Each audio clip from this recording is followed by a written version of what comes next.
Velavan stores, Usman road, T Nagar, Chennai மற்றும் தூத்துக்குடி. விழா காலங்கள் எல்லாம் வேலவன் ஸ்டோர்ஸோடு. நல்ல படம், சூப்பராக இருந்துச்சு படம். அண்டு எல்லாருமே நல்லா ஆக்ட் பண்ணியிருந்தாங்க. எஸ்பெஷலி சரத்குமார் சார், அவரை எப்படி யூஸ் பண்ணணும்னு பக்காவாக பண்ணியிருக்காங்க. நல்ல படம், தீபாவளிக்கு ஒருத்தர். ஒரு தாலின்றது என்ன, தாலினா ஜஸ்ட் கட்டிட்டா மட்டும் ஒய்ஃப் ஆகிட மாட்டாங்க, கட்டிட்டா மட்டும் ஹஸ்பண்ட் கிடையாது. அதுக்கு பின்னாடி இருக்க ஒரு கேர்ளோட எமோஷன் இருக்குது, அதை யாருமே பார்க்க மாட்டீங்க அப்படின்றதுக்கு ஒரு 2.5 hours ஒரு ஃபன் என்டர்டைன்மெண்ட்டாக காமிச்சிருக்காங்க. எப்படி வாழைப்பழத்தில் ஊசி நுழைக்கிற மாதிரி புரிய வைக்கக்கூடிய விஷயத்த எடுத்திருக்காங்க. எல்லா ஆடியன்ஸுக்குமே கனெக்ட் ஆகும்.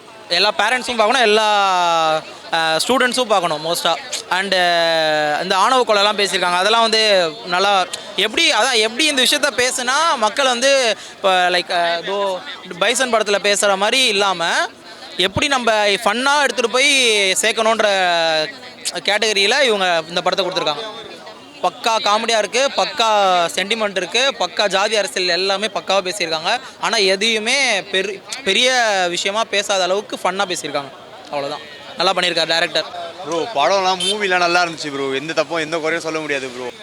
ஒரு ஆக்டிங்லாம் எப்போவுமே சொல்கிறது தான் ப்ரோ. அவர் ஆக்டிங்லாம் எதுவுமே தொட முடியாது ப்ரோ. நல்லா இருக்குது, சூப்பராக இருக்குது, வேறு எதுவும் இல்லை ப்ரோ. அது சொல்ல முடியாது ப்ரோ. அவர் 2K கிட்ஸ் மாதிரி தான் பண்ணிட்டு இருக்காரு இப்போ வரைக்கும் எல்லாமே 2K கிட்ஸ் மாதிரி தான் பண்ணிட்டு இருக்காரு. ஃபேமிலியும் பார்க்கலாம் ப்ரோ, ஃபேமிலியும் பார்க்கலாம், இதில் எதுவுமே இல்லை, ஃபேமிலியும் பார்க்கலாம். நம்ம பிரதீப் ஆக்டிங் சூப்பரு, நம்மளால் ஒருத்தர் அங்கே இருக்கிற மாதிரி இருந்தது. ஆனால் கதை மொத்தமாக பார்த்தீங்கன்னா screenplay, direction, music placement, music எல்லாமே சூப்பராக இருந்தது. அதெல்லாம் எதுவுமே இல்லை, எல்லாம் பயங்கரமாக தான் இருக்குது. படம் காமெடியாக இருக்குது, நல்லா இருக்குது, எல்லாம் நல்லா வச்சுருக்காங்க. சாங் எல்லாமே நல்லா தான் இருக்குது. ஒருத்து தான், எல்லாமே சூப்பராக தான் இருக்குது, நல்லா இருந்துச்சு. படம் சூப்பராக இருந்துச்சு, நல்லா இருந்துச்சு, எல்லாமே நல்லா இருந்தது. படம் சூப்பராக இருந்தது. இப்போ இருக்கிற அந்த காலேஜ் பசங்க early 20s அவங்களுக்கு இது சம்மர் ரிலேட்டபிளாக இருந்தது. ஸ்டோரி எனக்கு பிடிச்சிருந்துச்சு. பிரதீப்போட ஆக்டிங் சூப்பராக இருந்தது. முக்கியமாக மமிதாவோட இது ஃபஸ்ட்டு தமிழ் மூவி. அவங்களோட ஆக்டிங் லைக் ப்ராப்பராக சென்டிமெண்டலாக இதில் காமிச்சிருப்பாங்க. ஸோ அது ஒரு டிஃப்ரெண்ட்டான பெர்ஸ்பெக்டிவ். ஸோ கண்டிப்பாக அதுக்காக பார்க்கலாம், கேரக்டர்ஸ்க்காக பார்க்கலாம். மேரேஜ் சென்டிமெண்ட் எல்லாமே வரும். ஆமாம், இது கண்டிப்பாக கன்வே ஆகும். அதுவும் இப்போ இருக்கிறவங்களுக்கு இந்த மேரேஜ் கான்செப்ட்லாம் கொஞ்சம் இப்போ சீரியஸாக இல்லாமல் போயிட்டுருக்குல்ல, அப்போ அவங்களுக்குலாம் இது பயங்கர ரிலேட்டபிளாக இருக்கும் இந்த கான்செப்ட். ஆமாம், சரத்குமார் ஆக்டிங் நல்லா, அந்த ஒரு father acting with emotion and அந்த என்ன சொல்கிறது, கொஞ்சம் அவரோட அந்த ஓல்டு ஸ்டைல், அந்த டச்லாம் இதில் இருக்கும். எனக்கு பிடிச்சிருந்துச்சு, நல்லா இருந்தது ப்ரோ படம். பிரதீப் நல்லா ஆக்டிங் பண்ணியிருந்தாரு, மம்தாவும் நல்லா ஆக்டிங் பண்ணியிருந்தாங்க. பேர் நல்லா இருந்துச்சு. ஆனால் அதில் பேர் அது எப்படின்னு சொல்ல முடியாது.